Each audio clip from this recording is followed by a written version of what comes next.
everyone, this is Mansha Sharma and I am here in this video to tell you how I got 99.4% in my class 12 board examination and how you can get 100%. So before I move ahead with this video, I'd just like to brief you through the subjects that I had in my class 12 CBSE board. I had economics, political science, geography, artificial intelligence and English, obviously. So I scored 99.4% in my class 12 board examination, scored in 100 in all the subjects except in political science, where I scored 97 out of 100, and I was the state topper and obviously the school topper.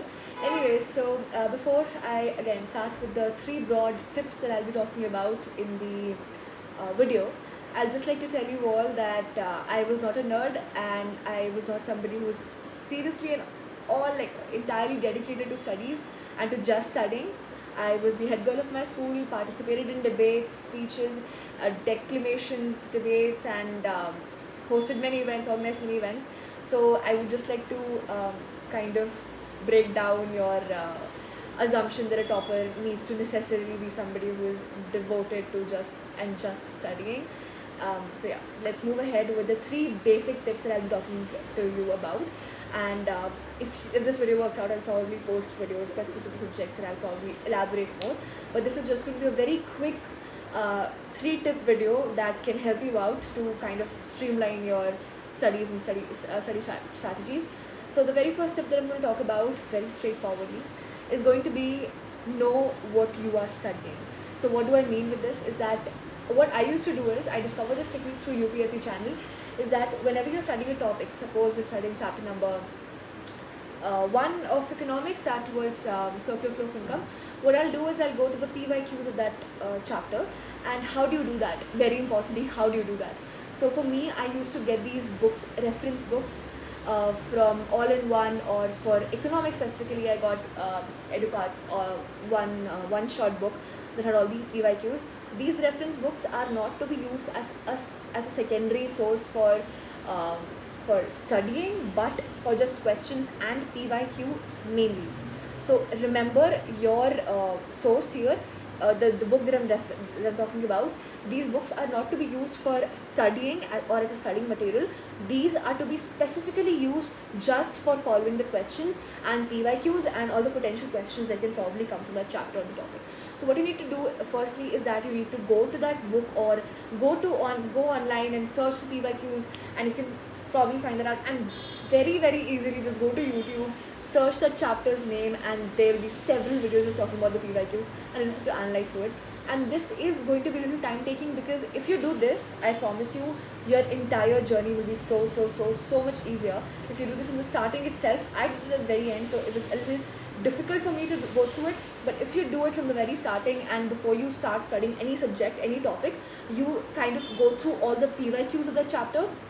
And what you do is, suppose again taking the same example, circular flow of income, let's say 2-sector model was the most asked question by the CBSE. So what I'll do is I'll jot it down. If I'm making notes, I'll just write that thing down in the very starting with some red with a red pen or anything, but in a manner that I'm just making a flow. What I used to do is, before I used to make notes, I used to just make a flow chart in the very starting of my notes, and I used to write all the things that are very probable to be asked again, because the CBSE has already given them in the past, and CBSE repeats its questions and concepts. So yeah.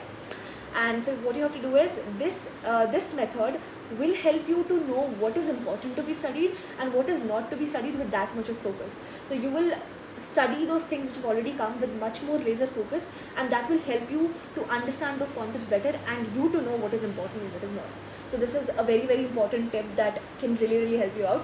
Another thing that you can add on to is that to go to the NCERT questions, the backtest questions, and also look through it, and let's say in the backtext question, if there's something written about a particular concept, you also write that concept in this flow chart, because it will help you to get an idea of what is considered to be important from this chapter and what is considered to be not so important from the chapter. So you can focus mainly on the important parts. So PYQs and NCERT questions, they will help you out to figure out what are the important concepts that the chapter really has.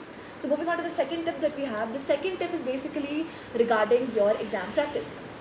So the second tip that I'll talk, it's a very important tip honestly, and this is something that you should do not in the starting of your session only, but I would say this is more about what you do 2 or 3 months before your boards, or maybe 15 days before, because that's what I did. but I'd suggest you do it a month before. What the tip is actually about is that you have to practice writing in such a manner that you are actually giving your board exam. So what I would really suggest is to get exam sheets that are a replica of the board exam sheets, and to get question papers, sample question papers that are a replica of the board exam question paper. So I refer to EduCart and Oswal's question papers and their answer sheets, the board answer sheets that they give, because and it really helped me out. Okay, so when I was in 10th grade and my English exam went so bad, primarily because I did not know how I was supposed to do the exam. But if you know how you have to attempt, and if you have already in your head how you're going to go about this exam, and if you've already practiced it on the sheets, you are much more familiar with it the moment you sit down in the exam hall and with the paper that you get, with the answer sheet that you get. So you're much more familiar with what you are given, and you can write it in a very better manner. And I am not kidding, this is a very underrated tip, but it is so helpful, and it will help you to upgrade your grades so much. Trust me guys, I went from 93 in English in class 10 to 100 in class 12, and this was the tip that majorly bridged this entire gap. So please go for it. Practice, especially in subjects like English where you have to write a lot, and in political science, and like basically every subject of humanities in particular where you have to write a lot. So it will really help you out. Moving on to the last tip I would like to give is to keep your resources limited. Guys, please do not, as I have already emphasized in the first tip, that you do not need to make a reference, you don't need to make a reference book, your secondary or your one of the sources of your notes. Just stick to one resource. So this is something that I used to struggle with, that I cannot, nobody can memorize or go through or familiarize themselves with so many contents. So what you need to do is instead is to just your textbook and your notebook, right? So in your textbook you just highlight or write the extra stuff, or in your notebook you just write whatever the notes of the chapter are generally. Apart from these two resources, and I would like to suggest personally, even in these two sources, just refer to one. I'll just say that, because for humanity subjects, this is what I'll like to recommend, that for subjects like political science, you don't really, let's be real, notes really don't help, because you have to kind of go through whatever is written in the NCERT. But what I did was, I used to keep my book, pol science book, and then I used to highlight all the important things. I have a color coded memory. That's something that I'll talk about later in the upcoming videos on how to memorize and how to do well, particularly in subjects like political science and geography. But yeah, so I used to just keep my notes for just the key points, so that in case I cannot memorize the entire book, I will just go through the key points. And if you really focus on this, guys, please do not expand your resource beyond the NCERT.